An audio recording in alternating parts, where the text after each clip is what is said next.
On our third anniversary, I had planned to propose to Ava. But who would have thought that before I, her actual boyfriend, could even get on one knee, Ava's first love, Mike, would beat me to it. He knelt in front of her, speaking words of a proposal. Ava looked down shyly at Mike, her eyes filled with pure joy. The crowd erupted in cheers and whistles, making me feel like I was the one crashing their party. I sneered and clapped along, casually tossing the bouquet I was holding onto the ground. Since things have come to this, I can only wish you two an everlasting love and a long life together. Ava's smile froze on her face, and she rushed to explain, Mike has a scene coming up where he has to propose. I was just helping him rehearse. I curled my lip into a sneer. So, you decided to use the venue I spent weeks preparing? Before Ava could say another word, I pulled the ring box from my pocket and tossed it on the floor in front of Mike. Did you remember to get a ring? If not, feel free to use mine. I had meticulously planned every detail of today. I had invited so many people to witness what I thought would be a happy moment with Ava, but it had all turned into a giant joke at my expense. Ava stared, stunned, at the ring box I had thrown.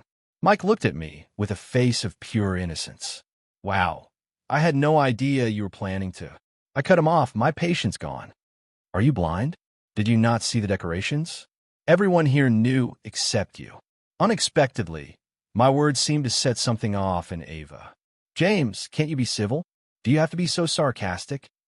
Instantly, the room fell silent. Everyone's eyes darted between Ava and me. I suppose they were confused why Ava was being so protective of Mike. They weren't the only ones. I didn't get it either. Ever since Mike had moved back to the States, my relationship with Ava had completely shifted. All of her attention had shifted to Mike. Whenever I brought it up, she would just say it was because she was his assistant. I used to tell myself that was all it was, but now I knew it was just an excuse.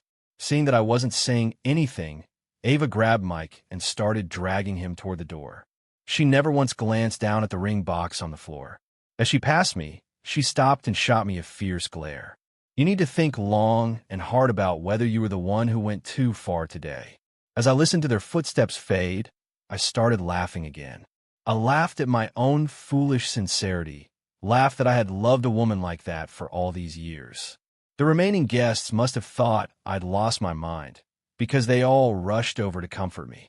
But amidst their comforting words, my gaze only grew colder, and a decision in my mind became firm as steel. Ava came from a wealthy family and was gorgeous, which made her the girl everyone admired back in college. Naturally, I had a crush on her too, though it was completely one-sided. Everyone knew Ava had a boyfriend, even though none of us had ever actually seen him. It was obvious to anyone with eyes how much she liked the guy. So when she kissed me for the first time, it felt like a dream, and it was a dream I never wanted to wake up from. Ava told me they had broken up and asked if I wanted to be with her. I knew how powerful and unforgettable first love could be, but I was still willing to take a chance. In our 3 years together, I was the one who always took the initiative in our relationship. I never dared to hope for Ava to love me deeply. As long as she was making an effort to like me, that was enough. For those 3 years, we were like any other normal couple, and I truly believed Ava liked me. But when Mike came back, everything changed. I had always seen Ava as the more passive one in our relationship, but Mike's return proved how wrong I was. With him, Ava was the one taking the lead. Mike got all the special treatment I never did. It would be a lie to say I wasn't jealous. But she was still my girlfriend, so I stubbornly held on to the belief that she still had feelings for me. The first time Ava stayed the night at Mike's apartment, I told myself she was just helping him with his work. But as the sleepovers became more frequent and their bond grew tighter, I couldn't lie to myself anymore. Every time I tried to talk about it, Ava would get furious, and we would end up in a huge fight. But I was always the one begging for her forgiveness the next day, because I loved her more. I guess she knew I would always be the one to apologize. She took my forgiveness for granted. It wasn't until today, during that proposal, when I saw the genuine anticipation and excitement in Ava's eyes, that I finally understood. She had probably never loved me. She had probably never even considered a future with me. In the end, I said goodbye to all our friends one by one. I started cleaning up the proposal scene I had so carefully arranged. I bent down and picked up the discarded ring box from the floor. Opening it, I looked at the ring I had spent months designing. Ava would never appreciate the thought that went into it because she didn't love me. Just like tonight. Aside from that initial flicker of surprise, she hadn't given the ring a second glance. There was a photo wall in the room, but it had very few pictures of Ava and me. I always thought she just hated having her picture taken. But after I followed Mike on Instagram, I realized that wasn't it at all. Ava didn't hate taking photos. She just hated taking them with me. She was happy to take countless photos with Mike. For Mike, she would willingly step into the kitchen, a place she claimed to despise. She would drive all the way across town to buy his favorite pastries, just because he mentioned a craving. She would sit by Mike's bedside all night when he was sick. She would comfort him when he was feeling down. And me, her supposed boyfriend, got nothing. I was left to lick my wounds in private. I tried to push back against all of it, but all I ever got in return were Ava's cold stares and impatient sighs. After I finished cleaning the room, I felt something wet on my cheek. I reached up to wipe it away and realized tears were streaming down my face. Just then, my phone buzzed. It was a new tweet from Mike. Because of Ava, I had started paying close attention to his Twitter feed. There was no picture, just a short caption. Today felt off, but at least I have my little kitten here to comfort me. A sharp pain shot through my chest, and I felt the air leave my lungs. No one knew better than me who he meant by little kitten. I closed my eyes, and I could perfectly picture Ava curled up in Mike's arms right at that moment. When I got back to my apartment, I looked at the familiar surroundings and felt a stabbing pain in my chest. This home, from start to finish, was something only I had built. Looking back, Ava had probably never envisioned a future with me at all. I shuffled to my room like a zombie and collapsed onto the bed. My gaze drifted to the camera sitting in the corner. I used to dream of being a photographer, of capturing all the landscapes I wanted to see. Back in college, everyone said I was a free spirit. I used to imagine a life on the road as a photographer, with no permanent address, but a full heart. But I put my camera down for Ava and chose to build a life here. Back then, I thought she was the most beautiful view I would ever see. I got up and gently wiped the dust from the camera lens. My mind flashed back to promises I had made to myself long ago.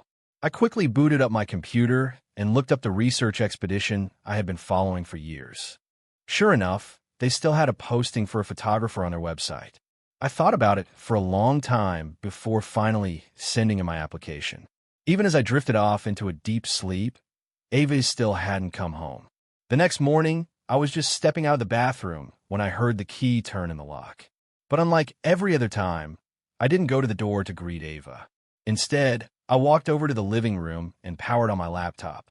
First thing this morning, I had gotten an email saying I'd passed the initial screening. Now they needed to see a portfolio of my previous work, so I had to select my best photos to send them. I was so focused on the computer that I didn't notice Ava watching me. It wasn't until she walked right up to me that I finally looked up. I only gave her a brief glance before turning my attention back to what I was doing. Ava's expression immediately turned cold. "James!" Without stopping my work, I asked impatiently, "What is it?" She had never heard me use that tone with her before. "James, what is this? Are you still mad about yesterday?" "I'm not mad, I'm just busy. You were the one who was rude yesterday. You should be glad Mike isn't demanding an apology. You have no right." I frowned, looking straight at Ava. I said, "I'm not mad." My response left her speechless. Seeing the submission successful message pop up on the screen, I stood up. "Well, since you're not mad, I'll forgive you this time. From now on." I ignored whatever else she was saying and walked right past her. Just as I got to the bedroom door, her voice came from behind me. "James, what are you doing? What is your problem?" I looked back at her, confused. "What are you talking about?" "I'm just getting my camera from my room." I didn't wait for her to reply before stepping inside. When I came back out with the camera, Ava was gone. For the next few days, I was busy shooting photos around the city. I figured after our last conversation, Ava would give me some space for a while. I was wrong. When I got to my apartment, I could hear voices inside. I frowned. It sounded like more than one person. I opened the door to find Mike sitting on my sofa. My expression darkened as I saw Ava bustling around in the kitchen. Ava brought a plate of cut fruit over to Mike, then turned to me. Mike is going to be staying here for a little while.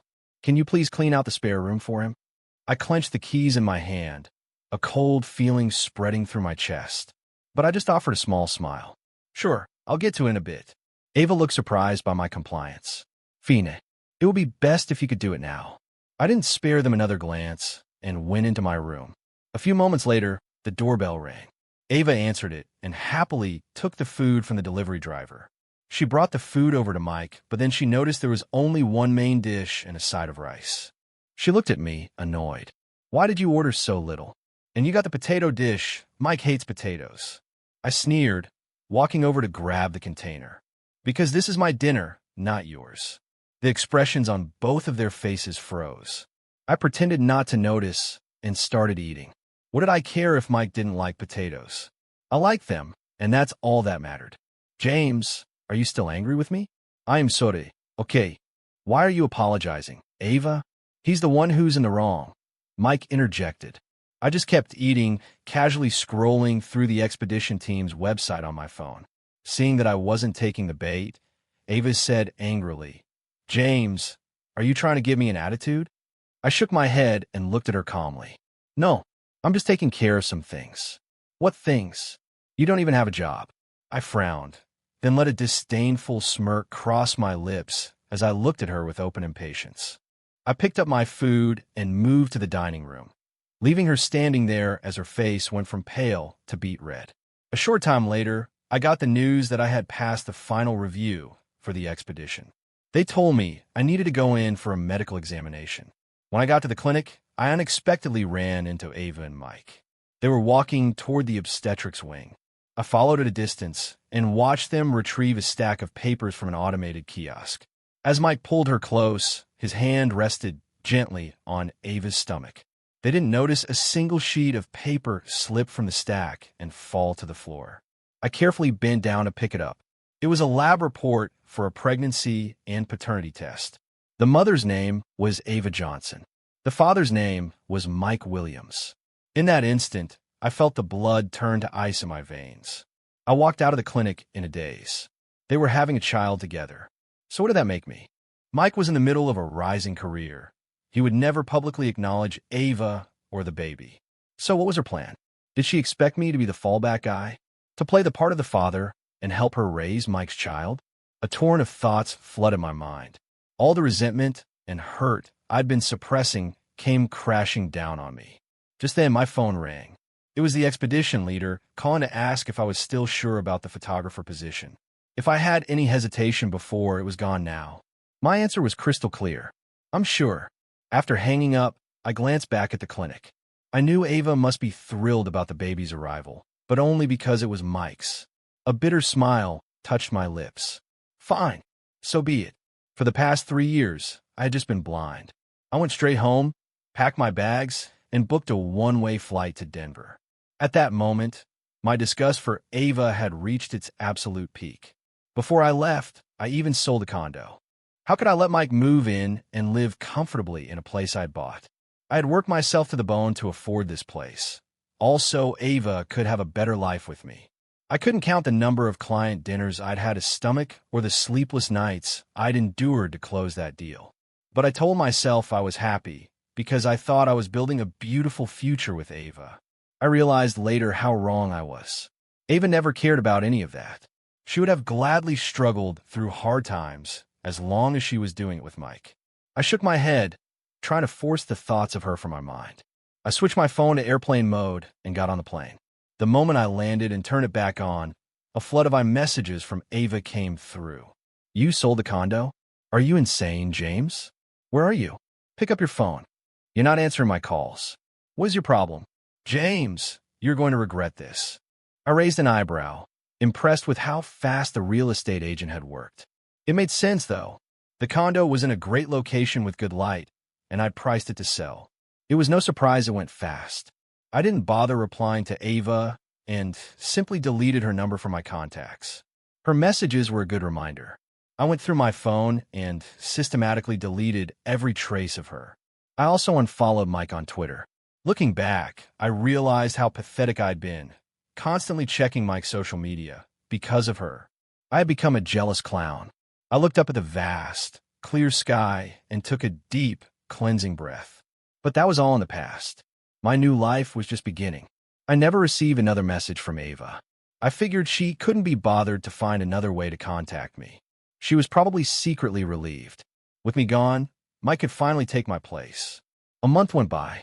In that time, I traveled to several national parks with the expedition team. This was the life I had always dreamed of. It wasn't until I was living it that I understood just how much I had been missing. But it wasn't too late to start. One day, after we wrapped up a shoot at dawn, the team leader announced we had a few days of downtime. I realized my parents' place was just in the next state over, so I booked a flight home.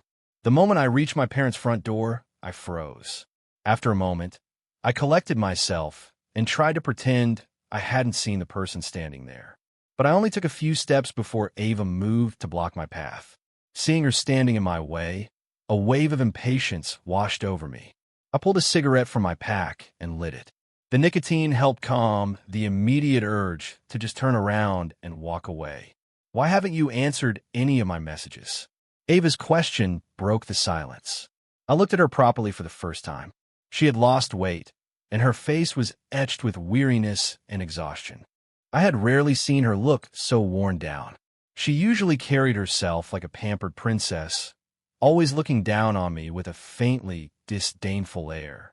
Now, her eyes were red and puffy, and she was clearly fighting back tears as she stared at me.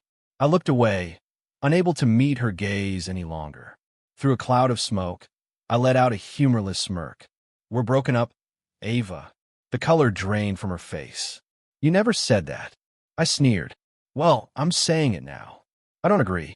I don't agree to a breakup. I frowned. Ava, what's the point of this? You don't love me. Isn't this what you wanted all along? Her expression froze, replaced by a look of panic. Is this about Mike?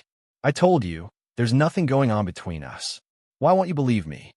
I watched her clumsy performance with cold detachment. She was still trying to lie, even now. I had to hand it to her. She was a talented actress. I said coldly, you really should have been an actress. She opened her mouth to explain again, but I had completely lost the will to continue the conversation. Is there anything else, Miss Johnson? If not, I have to go. With that, I stepped around her and started to walk away. Ava reached out and grabbed my arm. Am I bothering you? If you're busy tonight, maybe we can talk another time. I had no desire for any further interaction with her, so I cut her off. Actually, I am busy tonight. I have someone waiting for me at home. I glanced at her, my expression clearly annoyed. She had never been on the receiving end of this kind of treatment from me, and she understood the implication immediately, her face growing even paler. And there won't be a next time. I don't appreciate my life being disturbed by people I don't want to see. If you won't leave, then I will. With that, I yanked my arm free from her grasp and walked away without looking back. A strange feeling washed over me. It was like finally getting something you had wanted for years, only to realize you no longer had any use for it. I didn't go back to my parents' house that night. It was clear Ava had no intention of leaving and was determined to wait for me. So I went to a bar, had a few drinks, and got a room at a nearby hotel. I assumed that after what I'd said, Ava would have left. But when I got back the next morning, she was still there, squatting by the door. Her eyes were closed as if she were dozing, still in the same high heels from yesterday. I ignored her and put my key in the lock. You're back. The sound of the lock turning woke her up, and she stood unsteadily. I didn't even look at her as I walked past and went straight to the kitchen for a glass of water. The alcohol from a night before was making my stomach churn. From the doorway, Ava's voice drifted in. Were you drinking last night? You reek of alcohol. You know you have a sensitive stomach. You shouldn't drink so much. So you do remember I have a sensitive stomach. My sarcastic remark cut her off. She fell silent, looking at me with that same old expression, as if I were the one in the wrong. As if I were the one who had trampled on her feelings, used her, and then cheated. I closed my eyes, a wave of pure exhaustion washing over me. Ava, why are you here? We are finished. You can go live your happy life with Mike now. With that, I moved to shut the door, but Ava put her hand out to stop it. I looked down at her, my eyes filled with impatience and utter indifference. She seemed wounded by my expression and looked away. James, can we please just talk? I let out a sudden, harsh laugh. And why should I talk just because you want to? Do you really think I'm some dog you can call over whenever you feel like it? I took a step back, a cold smile on my face that didn't reach my eyes. What's the matter? Mike doesn't want to go public with your relationship, so you came running back to your loyal doormat. Ava's face went completely white, but I pretended not to see it and kept going. You want to talk? Fine. Bring me the engagement ring I bought for you, and then we'll talk. Her expression went blank for a second. Of course, she'd completely forgotten about the ring. I didn't wait for an answer before shutting the door in her face. A moment later, I heard her muffled voice through the door. Wait for me, James. As I listened to the clicking of her heels fade into the distance, my legs finally gave out, and I slid down to the floor. I figured I wouldn't see Ava again for a long time. After all, how could she possibly find that ring? I had tossed it aside without a second thought. But once again, reality proved me wrong. Staring at the ring in her outstretched hand, I had no idea how she'd found it. I thought it must be a fake, but the initials I had carefully engraved on the inside of the band were there. Even the weight and feel of the metal were identical to the original. I knew then that she had somehow found the actual ring. I sighed. I had given my word, so I couldn't back out now. I'm surprised you managed to find this. My calm reaction seemed to catch her off guard. She immediately launched into her explanation again. There was never anything serious between Mike and me. We were over a long time ago. I let out a cold laugh. Are you sure about that? James, just listen to me. Seeing her flustered face as she tried to explain, my mind flashed back to the scene at the clinic. James, can you please give me another chance? I can explain it all. I laughed without any humor. You can explain it. You can lie to me, but what about the baby you're carrying? It's hard not to mind being cheated on, Ava. Mike will always be a thorn in my side, especially now that you're pregnant with another man's child. Ava's eyes widened in shock. How did you? How did I know? I saw you at the clinic, Ava, with my own two eyes. James, please, just let me explain. When she reached out to grab my hand, a hot flash of anger surged through me. Don't touch me. She stumbled back a few steps. James, Ava, what right do you possibly have to ask for my forgiveness? You are pregnant with another man's baby. Why in the world would I forgive you?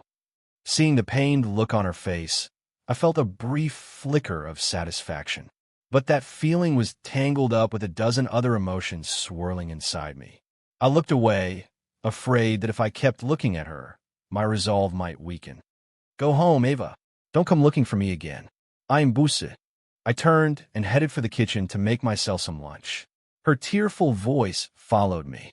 James, you said if I found the ring, you would talk to me. But we haven't even talked. Haven't we said enough? Besides, you're the one begging now. That means I get to decide how this conversation goes, right? I turned and gave her a cold stare. This is what it feels like to be the one begging, Ava. Oh, wait, I forgot. I was the one who used to do that for you. I smirked. Go home. You're just not used to having your caretaker around anymore. Or maybe you just need someone to clean up this mess you've made. No, it's not like that. Seeing her tear-stained face just filled me with irritation. I grabbed her by the arm, pulled her to the door, and shut it quickly before she had time to react. A moment later, I could hear her sobbing on the other side of the door. If you keep making a scene out there, I won't hesitate to call the cops for a disturbance. She cried for a little while longer, but eventually I heard her walk away. But this time, it seemed I had underestimated Ava's persistence. The next day, she was waiting at my door again. I had no desire to get into it with her again, so I just walked past her toward the elevator. James, I was wrong. I truly was. Please forgive me. I'm begging you. Hearing the desperation in her voice made me hesitate for a second. Her tearful voice continued from behind me. The baby was just an accident. I never meant for it to happen. If you don't want it, I can get an abortion. No, then you'll just end up blaming me for it later. I won't, James, I swear. I didn't want to hear another word of it. I just stared ahead coldly as the elevator door slid shut. I didn't expect her to take the stairs after me, but because of her heels, she stumbled and fell right in front of the lobby's main desk. I turned and saw her through the glass doors, crumpled on the floor. Her face was buried in her hands, and I could see her shoulders shaking as she cried, murmuring apologies over and over. I bit my lip, forcing down the swell of emotion inside me, and walked toward her. Ava, I'm not your pet. You don't get to cast me aside when you're bored with me, and then whistle for me to come back when you're lonely. I turned to leave, but she grabbed the hem of my jacket. I looked down into her tear-stained face as she gazed up at me. I used to imagine that if Ava ever tried to break up with me, I would be the one on the floor begging her not to leave. Reality was turning out to be the complete opposite of what I'd imagined. James, please don't go. I really can't live without you. I love you. Hearing her say those words now brought me no joy. If she had said them to me months ago, maybe things could have been different. I pried her fingers from my jacket. Ava, my answer is the same. We are finished. That's all there is to it. With that, I straightened up and walked quickly away. Only when I could no longer hear the sound of her crying did I let my own emotions surface. It would be a lie to say I wasn't sad or heartbroken. After all, I had genuinely loved Ava for so many years. But how could I ever trust her again? There would always be Mike between us. No, it was more than just Mike. From the very beginning, the dynamic between us was unequal. It was doomed from the start. That night, I tossed and turned, unable to get the image of Ava crying on the lobby floor out of my head. The first thing I did in the morning was call the building's front desk and ask if there was anyone passed out near the elevators. When they said no, a sense of relief finally washed over me. I thought Ava had finally given up. More than 10 days had passed, and she hadn't tried to find me again. A strange emotion stirred inside me. I couldn't tell if it was relief or disappointment. But it wasn't long before I saw her again, standing on the side of the road. She looked even more frail than the last time I'd seen her. I wanted to just walk past and pretend I hadn't seen her, but she came right toward me. There was no way to avoid her, so I stopped. I pressed my lips into a thin line and looked at her, my expression asking what she wanted now. She looked incredibly weak, and her voice was barely a whisper. James, I had the abortion. Can you give me another chance now? I was completely stunned. Before I could even process her words, Ava collapsed onto the sidewalk. I quickly scooped her up and rushed her to the nearest emergency room.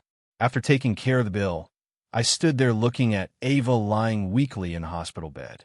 A profound sense of weariness came over me, but I knew, with absolute clarity, that I could not let my resolve weaken. Over the past month, I had finally realized that my life went on just fine without Ava. In fact, without her, I was living a better, happier life. I loved the life I was building now, and I had no desire to go back to the way things were. So I couldn't give in. I knew with certainty that I no longer loved her the way I once had. I think somewhere along the way, I had finally let her go. I put the prescription bottle on her bedside table and turned to leave. Suddenly, a hand grabbed mine. I looked down and saw that Ava was awake. She was holding my hand tightly, refusing to let go. I sighed. Ava, we can't go back to the way we were. Why are you putting yourself through this? But why not? I already got rid of it. Do you really think this is just about the baby? I couldn't stop myself from raising my voice. Ava, seeing the hurt flash in her eyes, I softened my tone. You know we can't go back. Tears streamed down her face, but she pressed her lips together and said nothing, her grip on my hand tightening. I opened my mouth to speak, but all that came out was a sigh. James, is this about Mike? I quit my job. There's nothing between us anymore. The truth is, I've always loved you.